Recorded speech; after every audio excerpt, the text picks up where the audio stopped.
Klabu ya Simba wamewasili nchini Eswatini kwa ajili ya mchezo wa hatua ya pili baada ya kupita kwenye hatua za awali.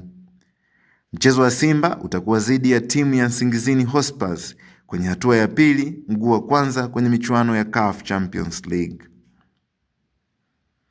Simba wanaenda kwenye mechi hii baada ya meneja mkuu Dimitar Pantev kuanza kazi. Pantev atakuwa na timu ya Simba kwa mara ya kwanza kwenye michuano ya kimataifa.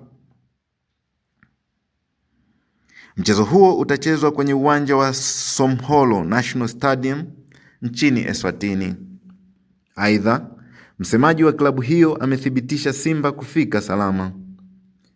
Waliwasili mnamo majira ya saa 3 usiku nchini Eswatini.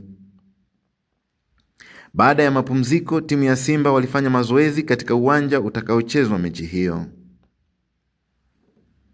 Habari hii imeletwa kwako nami Apolinari Shavunza. Endelea kutufuatilia AS Online TV kwa kusubscribe kwenye chaneli yetu. Mpaka wakati mwingine, asante.